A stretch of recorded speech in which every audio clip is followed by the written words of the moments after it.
Bonjour à tous et bienvenue sur ce podcast. Alors, je vous préviens, il risque d'être un petit peu long, puisqu'on va aborder le sujet des synchronicités dans le parcours des flammes jumelles. Donc, c'est un sujet quand même assez vaste, assez compliqué, assez nuancé, et j'évoquerai aussi d'autres sujets, puisqu'en fait, souvent les synchronicités vont venir s'imbriquer et justement être là à apporter du poids pour nous garder dans le parcours. Je, En fait, les synchronicités dans ce podcast seront très liées justement au sujet du doute.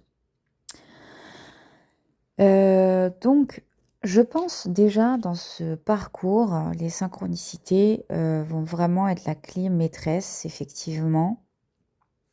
C'est souvent elles qui vont ouvrir le chemin en quelque sorte.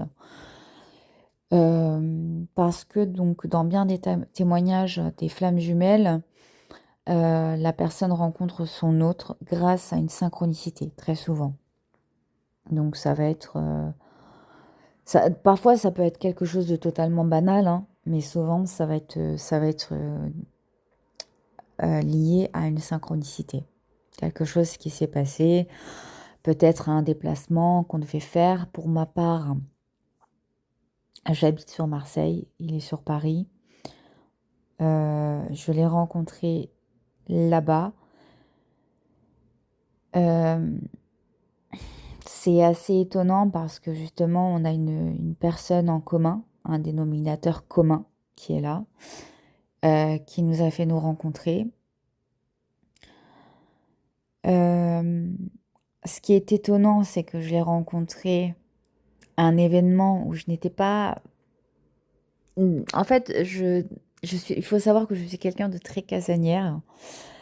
Et que donc j'étais fatiguée, donc voilà, par le voyage et bien sûr le mariage, ça s'est fait très vite à quelques heures de différence. Je n'avais pas beaucoup dormi et le lendemain, donc je rencontre le dénominateur commun.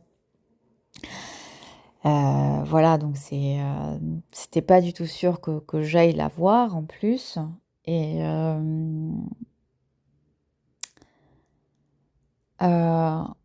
En fait, elle me dit oui, je dois aller là, mais bon, c'est pas sûr. Et en fait, bon, au lieu de voilà, rester tranquillement en train de me reposer, je lui force, enfin, pas je lui force la main, mais je lui dis allez, allez, on y va. Voilà, j'avais passé une belle journée au mariage et je lui dis écoute, vas-y, on y va, on sort, je pars bientôt, donc on profite.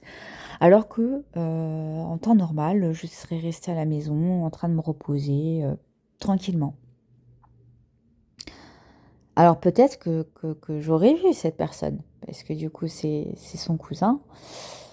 Donc il aurait pu venir peut-être, mais en tout cas, mais bon, j'ai des doutes, mais en tout cas, voilà, j'ai décidé d'aller là-bas. Et c'est là-bas je l'ai rencontré.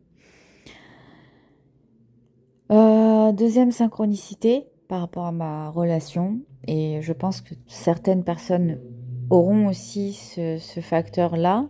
Ils portent le même prénom que donc mon ex, voilà, avec qui j'ai eu des enfants, donc avec qui on est resté quand même plus de 15 ans, donc le même prénom.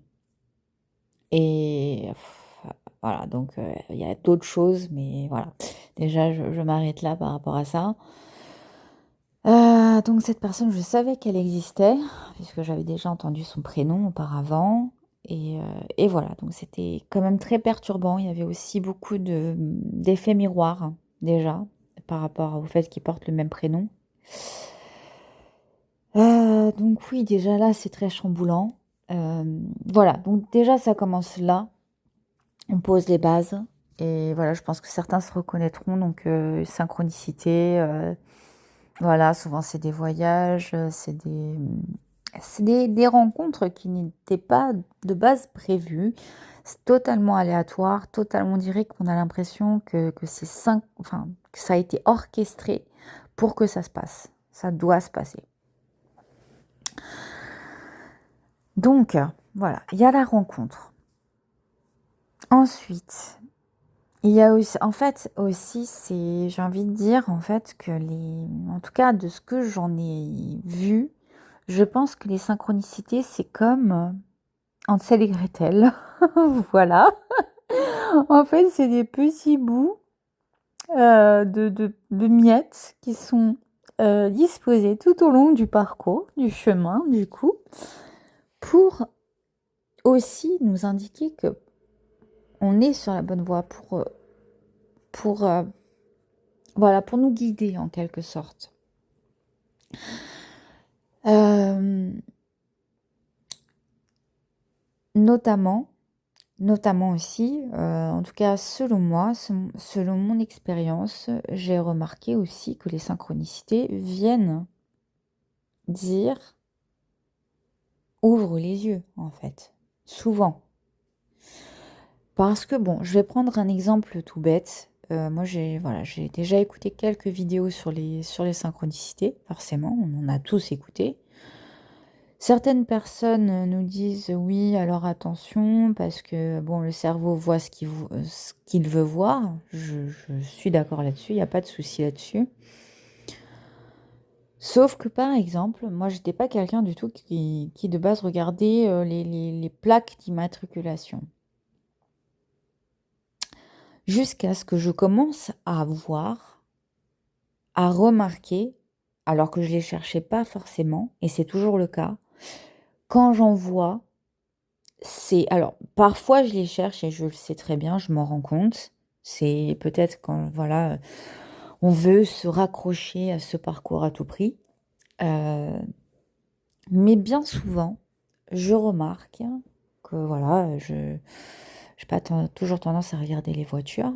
C'est mon œil se pose. En fait, fuite, je tourne la tête, je vois la plaque. Ou parfois, et parfois c'est plusieurs fois, hein, pour plusieurs fois, mes yeux vont se poser. Ça m'est déjà arrivé aussi, c'était assez drôle. Enfin, assez drôle. C'était au moment où je m'étais positionnée la première fois et je lui avais envoyé un vocal en lui disant que pour nous, on n'était pas amis, c'était autre chose et que voilà, que pour moi, c'était pas possible juste d'être amis. Et en fait, pendant que je réécoutais le vocal que je lui avais envoyé la veille, je vois enfin, au moins trois, quatre plaques qui passent devant moi, en fait, en très peu de temps. En 4 ou 5 minutes, je ne sais plus. Et le pire, c'était la dernière où il y avait nos deux initiales.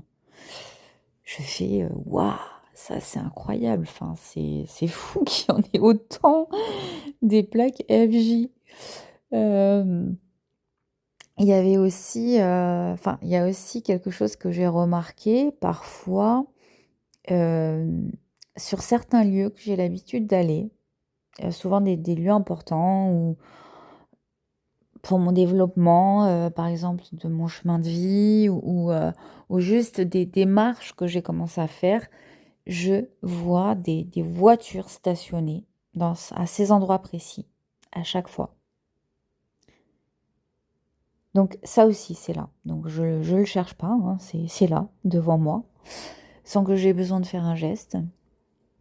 Il y a ça aussi. Donc maintenant, j'ai envie d'intégrer les plaques, hein. C'est vrai que je les intègre parce que c'est quelque chose que, voilà,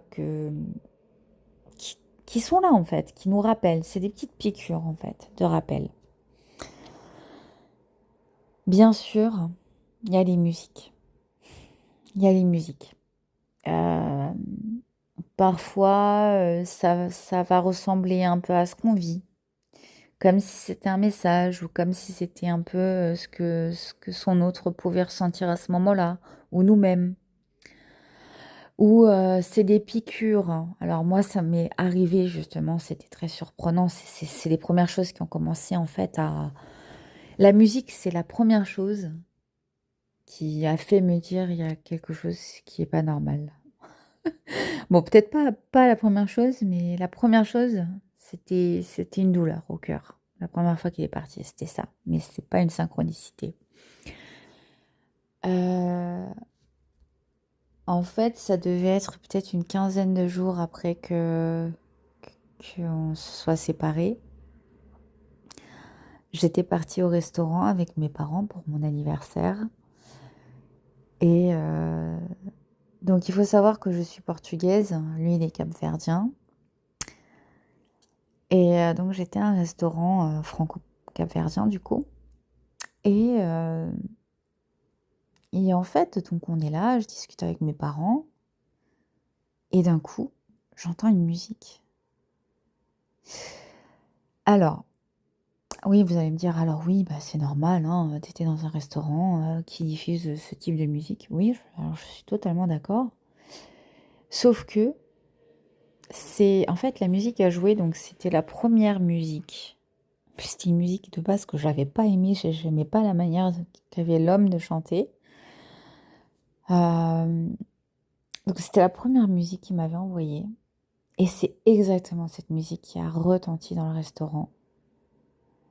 Alors que, en fait, cet homme, donc ce chanteur-là, c'est un style de musique, donc le type de musique qu'il chante, c'est assez particulier. Et souvent dans les restaurants, c'est des musiques un peu plus, on va dire mainstream.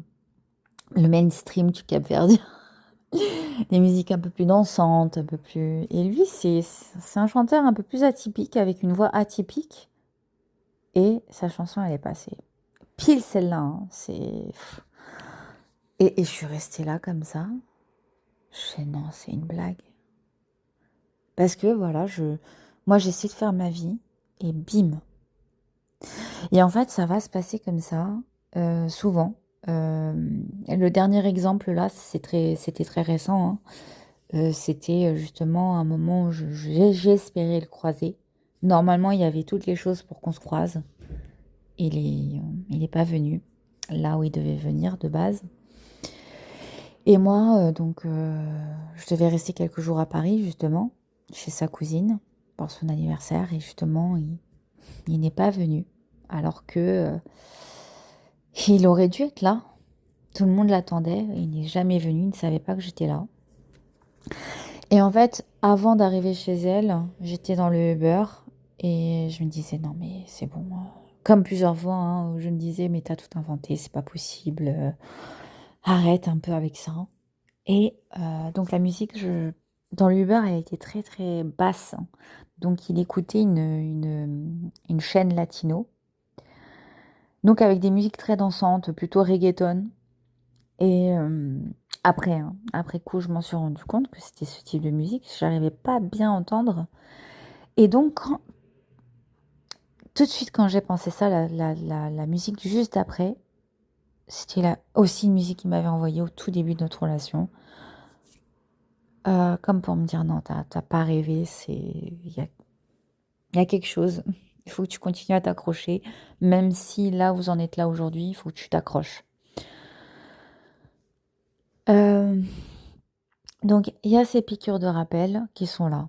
Il y a aussi les synchronisations. Enfin, c'est vrai que je vous donne beaucoup d'exemples, mais j'ai envie aussi que vous puissiez vous accrocher et vous dire oui, moi aussi, ça m'est arrivé. Je me reconnais dans ce que tu dis. Il y a aussi un rappel, quelque chose aussi pendant les phases d'interrogation et d'obsession aussi, pendant cette phase où j'étais beaucoup dans l'obsession, je cherchais à comprendre et j'étais sur un site dédié aux flammes jumelles et je suis tombée sur une inscription. On ne peut pas écrire sur du blanc, on ne peut pas écrire sur du noir, chacun révèle l'autre, je crois que c'était ça la phrase. Donc oui, ça m'a interpellée, mais voilà, pas plus que ça. C'était une image. Je me suis dit, ah, c'est intéressant, effectivement, il y a cette notion aussi de yin et le yang, hein, symbole aussi très intéressant. Et pourquoi je vous parle de ça? C'est que le lendemain, donc je rentre du travail, je m'assois devant la télé, je m'endors, j'étais fatiguée à ce moment-là, je m'endors devant YouTube. Je me réveille peu de temps après, et donc il y a d'autres vidéos forcément qui se sont lancées, donc je vois que c'est David Sabat. Je pense que certains d'entre vous doivent connaître. Donc je ne faisais pas particulièrement attention à ce qu'il disait puisque j'étais encore un peu dans les vapes.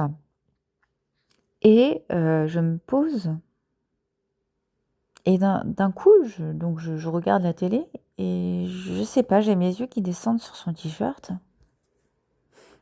Et c'est là que je vois l'inscription sur son t-shirt.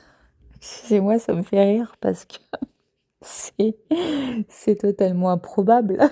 C'est pas possible. On ne peut pas écrire sur du blanc, on ne peut pas écrire sur du noir. Chacun révèle l'autre. Je suis bouche bée. Bouche bée. En plus, je ne l'ai plus jamais revu cette image, ni ce texte, ni rien. C'était le jour d'après et ça m'a marqué. Ça fait partie des... Enfin, pour moi en tout cas, ça a été une confirmation que je n'étais pas folle. Que enfin, c'était complètement improbable de voir 2 fois la même inscription à 2 endroits totalement différents.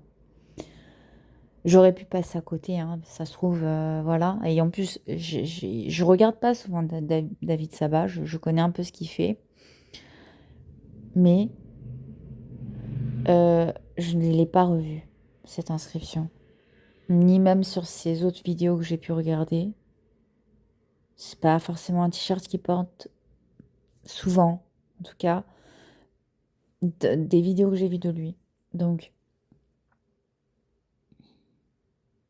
qu'est-ce que ça veut dire en fait? Donc je pense vraiment, si vous avez constaté autour de vous qu'il y a ces signes, ces caractéristiques qui sont propres, hein, que personne d'autre peut comprendre autour de vous, ce n'est pas pour rien. C'est...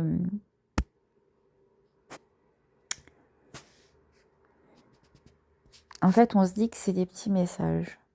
Voilà. Et en fait, peut-être pour nous aider à moins douter, parce que le doute est là. Le doute est là à chaque instant. On se dit, mais pourquoi? Pourquoi moi? Pourquoi je vis tout ça? Pourquoi? Est-ce que c'est bien le cas? Parce qu'en fait, c'est vrai qu'on se rend compte qu'il y a énormément de témoignages de gens qui se disent flammes jumelles. Même là, je vous fais ces podcasts. Parfois, je me dis, mais est-ce que je suis légitime à en parler avec vous? Alors, je vais vous dire sincèrement, vraiment, de vous à moi, peut-être que je ne suis pas flamme jumelle. Et en fait, je l'accepte. En fait, et j'ai envie de vous dire aussi, peut-être que vous n'êtes pas flamme jumelle. Personne ne peut le savoir. Enfin, si, vous pouvez le savoir et vous pouvez aussi avoir ce type de message. Ou selon ce que vous allez interpréter, bien sûr, puisque il y aura toujours des gens pour vous dire non, mais ça veut rien dire, c'est pas une preuve. Oui, on est d'accord. Personne ne peut savoir. Mais à l'intérieur de vous, il n'y a que vous qui savez ce que vous vivez. Aujourd'hui, encore une fois, j'ai du mal à me dire oui, je suis flamme jumelle à 100%. Je ne peux pas le dire, même avec tout ça. Peut-être que d'ici 10 ans, selon ce qui va se passer, peut-être que d'ici 10 ans, je l'aurai oublié. Et malgré ça, j'ai quand même envie de vous partager mon expérience, parce qu'on a tous le droit de se tromper. Peut-être que je me trompe, peut-être que non. Mais je me dis que parfois, ces signes que j'ai eus, c'était quand même, quand même gros, quoi. C'est gros comme signe. Je sais pas. Mais je sais pas ce que vous en penserez, mais c'est quand même perturbant en fait. On se dit non, c'est vrai qu'il y a eu quelque chose. Enfin, et surtout quand on croit qu'on n'est pas seul, que oui, qu'il y a des synchronicités. Alors c'est vrai que j'ai déjà eu de la clairaudience. Je sais qu'il y en a qui parlent avec les guides, ils ont des messages directs et c'est vrai que ça doit beaucoup aider. Et je pense que quand on a des synchronicités, donc c'est aussi des messages, c'est aussi nos guides qui sont là, c'est l'univers, la source qui est là pour nous guider. Et encore une fois, je finis mon propos. Ce que je voulais dire, c'est que peu importe si vous êtes flamme jumelle ou non, je pense que beaucoup de témoignages qu'on voit ne sont pas forcément des flammes jumelles, parce que même les relations karmiques peuvent être très intenses. Moi, je sais ce que je dis avec mon ex, ça a été très, très compliqué. On avait du mal à se quitter. En tout cas, il y avait quelque chose. euh, je pensais qu'on était flamme jumelle sans vraiment connaître, puisque tout le monde entend la flamme jumelle, on sait que c'est quelque chose d'intense, mais c'est que quand on est dans ce type de relation qu'on va creuser. Moi, comme j'avais déjà des notions, après, quand j'ai commencé à voir ces signes, je me suis dit, oula, il y a un truc. C'est- Il y a un truc, il y a un truc. Euh, Peut-être que si je n'avais pas eu ces signes, voilà, j'aurais réussi à passer à autre chose. Bon, il n'y a pas eu que des signes, hein, et ça, je vous en parlerai aussi sans doute dans un autre podcast. C'est aussi les sensations physiques, voilà, les sensations physiques euh, qu'on a, qui ne sont pas forcément à nous. Après, on s'en rend compte parce qu'on apprend par la suite qu'il y a des choses qui n'étaient pas totalement normales. Voilà, tout ça pour vous dire, non, vous n'êtes pas fou ou folle. En fait, si vous voyez ces signes, ce n'est pas pour rien. C'est surtout quand ça vous parle aussi directement. Euh, je sais qu'aussi à un moment donné, et en plus, c'est voilà, c'est parce que souvent on nous dit oui, mais c'est ton cerveau. Non, je suis désolée, non, non, c'est pas toujours, pas toujours, pas quand on est dans ce parcours. Parce que je vous parlais des plaques. Euh, mais j'ai pas eu que les plaques. Avant ça, j'ai eu justement beaucoup de choses en rapport avec son pays. Et aussi par rapport à son pays, oui, parce que je voyais beaucoup de personnes avec le maillot du Cap-Vert, en sachant que je suis très connectée à ce pays. Euh, Mes enfants sont métissés capverdiens, donc voilà. Donc oui, quand il y a des personnes avec le maillot du Cap-Vert, je les vois forcément parce que je connais. Sauf que là, c'était x10. J'en voyais tout le temps. Tout le temps. J'ai même un enfant qui m'a bousculé. J'étais dans un magasin. Euh, je me sens bousculée, je me retourne, je vois un enfant qui m'a bousculé, il portait le maillot du Cap-Vert. Et ça m'est arrivé plusieurs fois dans le mois. Il y avait aussi un t-shirt qu'il avait, qu'il portait au travail, le 100% BTP. J'en croisais, je ne sais pas combien, alors que d'habitude, bah, j'en vois jamais. Et c'était pendant ce moment très précis. Et voilà, donc oui, parfois je pense que ce n'est pas que le cerveau. Parfois, c'est on nous met des choses devant la tronche pour te dire c'est bon, t'as compris là ou pas? C'est bon, c'est. Je pense que c'est vraiment ça, honnêtement. Je pense que c'est on nous martèle. En fait, on est tellement dans le doute parce que voilà, encore une fois, je reviens sur le doute. Euh, et c'est intéressant qu'on en arrive au doute parce que justement, je pense qu'à un moment donné, comme je vous disais, on nous martèle, on nous martèle. Et au bout d'un moment, je pense que ça s'atténue beaucoup. Vraiment. Je ne sais pas pour vous, mais en tout cas, moi, là, en ce moment, je suis dans une grosse phase de doute parce que je suis au stade où je me suis positionnée. J'ai décidé de couper volontairement avec lui en refusant l'amitié, la pseudo-amitié en tout cas. Et là, j'en suis au point. Bon, il m'est arrivé quand même des petites choses un peu étranges là récemment, mais pas. J'ai pas vu de synchronicité, bien que je vois toujours des. Enfin, les plaques, même, je les vois moins. Euh, J'en vois toujours, mais. Et quand je les cherche, je les vois pas, hein. Je vois pas le FJ, hein. Quand justement, consciemment, je sens que je recherche les plaques, je ne les vois pas. C'est ça que j'ai noté aussi. Mais là, voilà, je suis dans une grosse, grosse phase de doute par rapport au parcours, parce que là, du coup, on ne se parle plus. Je sais qu'il est retourné avec son ex. Je n'ai pas de synchronicité particulière, donc c'est très dur et c'est vrai que quand on est à cette phase-là, on s'attend à avoir des synchronicités. Mais je pense que si vraiment on sait qu'on est dans ce parcours, au bout d'un moment, les synchronicités s'arrêtent. En tout cas, on n'en aura plus autant. Peut-être qu'on en aura parfois de temps en temps, mais ça sera beaucoup moins marqué, le temps qu'on assimile qu'il y a quelque chose. Parce qu'en fait, c'est étrange à dire et je ne sais pas si vous avez le même sentiment. J'ai l'impression que justement, au bout d'un moment, on intègre. On se dit non, mais c'est vrai qu'il y a quelque chose qui n'est pas comme les autres relations et on l'intègre. Ça, voilà, ça fait partie de nous en fait. On s'est dit non, c'est sûr, on a ce lien, on est liés en tout cas. De là, je pense qu'on n'a plus besoin d'être autant martelé, parce que vraiment, j'ai l'impression que c'est du martelage. On nous martèle, imprime, ok, imprime que tu dois travailler sur ce lien, et pas que vous allez être réunis, non, que tu dois travailler sur toi en fait.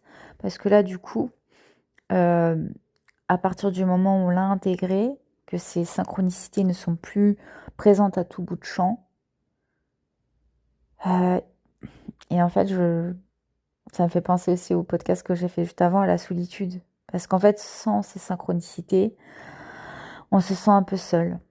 Parce qu'en fait, ça nous validait un peu, en quelque sorte, les synchronicités. On se disait, ah, peut-être qu'on n'est pas si fou que ça, peut-être que je suis dans ce parcours si particulier.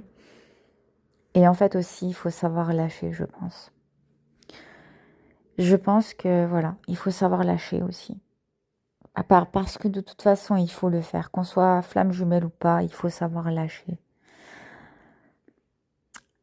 Donc, vraiment, j'aimerais avoir vos commentaires là-dessus. Ça me ferait énormément plaisir de vous lire par rapport à ces synchronicités et justement aussi l'absence de synchronicité qui se fait à un moment donné, au moment où on a intégré. Euh, voilà, ça a été un peu, je suis désolée si ça a été un peu décousu. C'est un sujet très vaste et très perturbant aussi parce que ça nous met sur la voie. En fait, on traverse beaucoup d'émotions. Et mais je pense qu'à quand on a lâché prise, c'est déjà beaucoup plus simple pour la suite en tout cas. Voilà, je vais m'arrêter sur ces belles paroles. J'espère que le podcast vous aura plu. Il est quand même assez long, hein. Il est quasiment aussi long que mon podcast sur la nuit noire de l'âme. Il y avait beaucoup de choses à dire. Euh, voilà, mais écoutez, je vous souhaite en tout cas une belle fin d'écoute et à très bientôt et prenez soin de vous.